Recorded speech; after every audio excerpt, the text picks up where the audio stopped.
Now let's bring the conversation home to Nigeria as the Agricultural and Rural Development Secretariat of the Federal Capital Territory Administration has confirmed the looting of its warehouse at Dayo quarters in the Federal Capital Territory by some residents over the economic hardship in the country.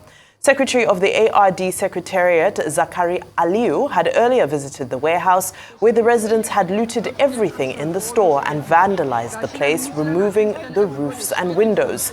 He said that FCT Minister of State, Dr. Maria Mahmoud, and the territory's mandate secretary, Agric Secretariat, that's Lawan Gaydam, will again visit the facility this Monday, where more detailed information will be given regarding the incident. Well, Arise News analyst Dayo Sobowale joins us now to discuss the impact of the spreading looting spree amidst the hunger crisis and the need for government to come up with appropriate measures to prevent a potential societal explosion. Good afternoon, Mr. Sobowale, and it's great to have you on the program as always. As usual. Right. Of course, we all begin by condemning this terrible act of criminality, but there's so many ways to unpack it. I'd love to get your take on this. Well, let us not over-dramatize it.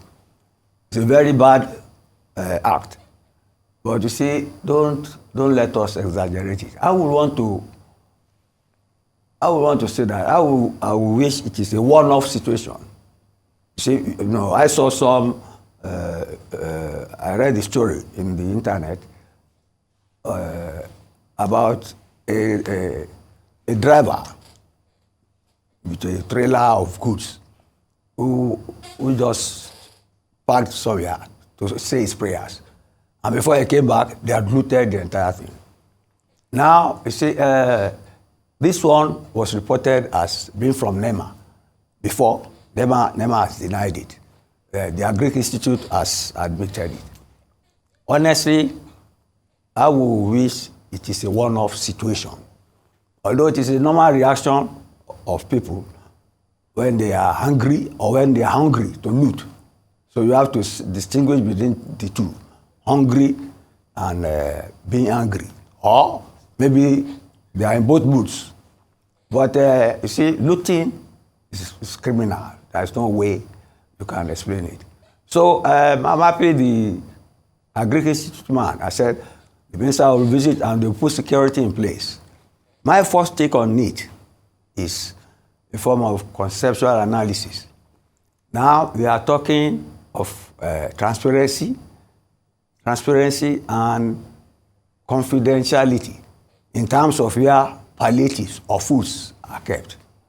You want to know where they are. At the same time, there should be some confidentiality. How we manage that is one thing. Then there's the conflicting concept of accountability. You get me? And adequate distribution. You see, you cannot tell government not to store things if they want to distribute in the future. That is done all over the world. But they must provide adequate security in such a way that when these things happen, they can be accountable and be seen to be transparent in the way they have handled the storage. Before I end up, there's another thing I want to say. I will say that when I was in the ministry, I was an assistant secretary years back.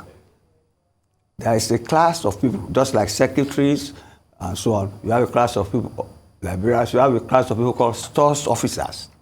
They are in charge of warehouses, stores, where ministries keep things they distribute and all that. But we have another set of people cross-checking them. We call them stores verifiers.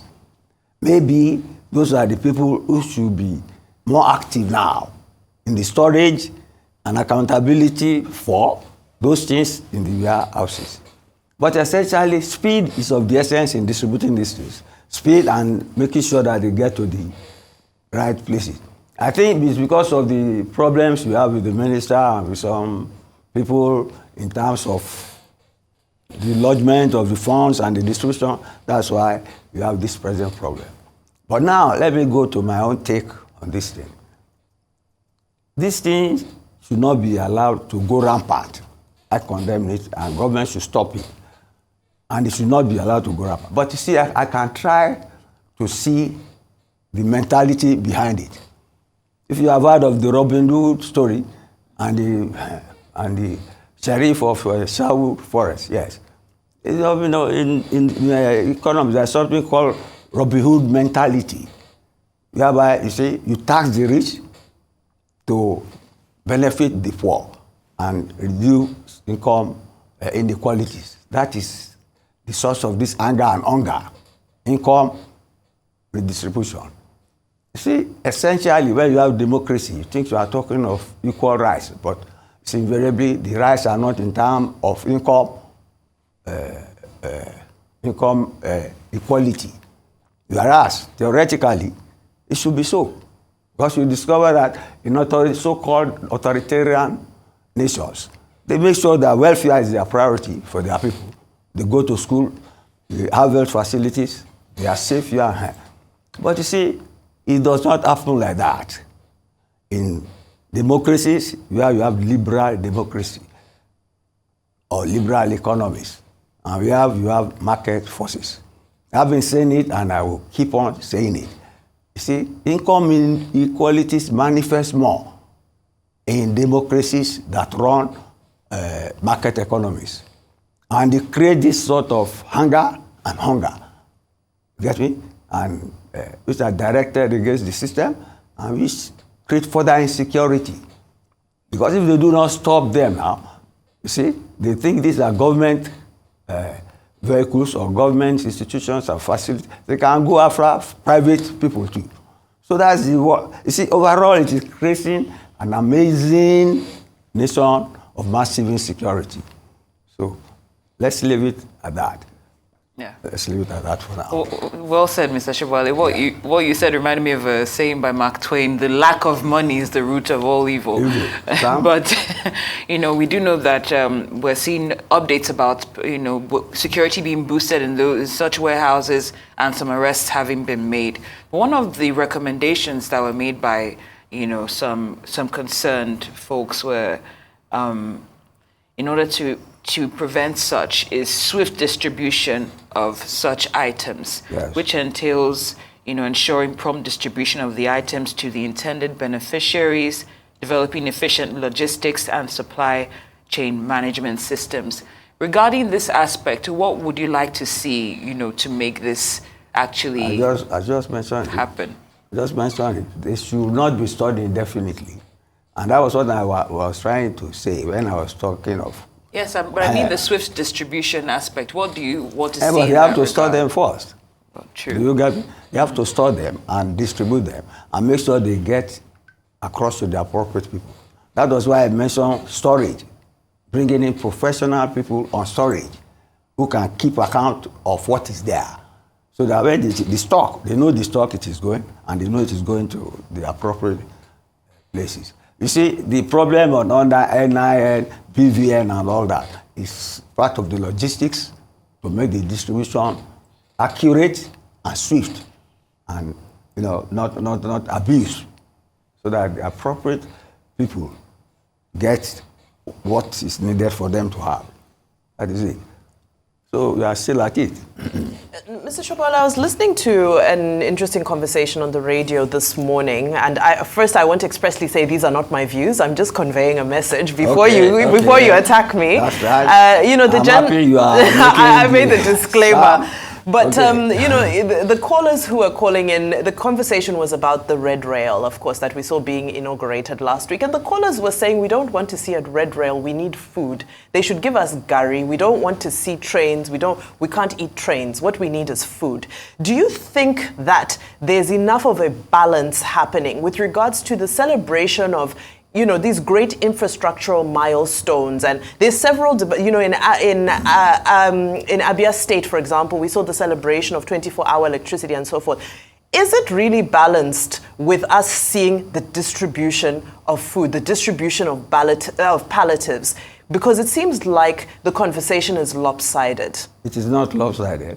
And if you had an opportunity, you would have responded to that. That was my debate. But for rail transportation, electricity, yes, we all need them.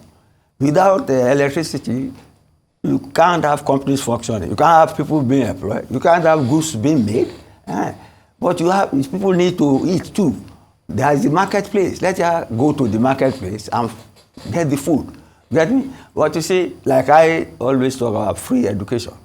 I've been taught by some of my lecturers who are hostile to me, right, in school.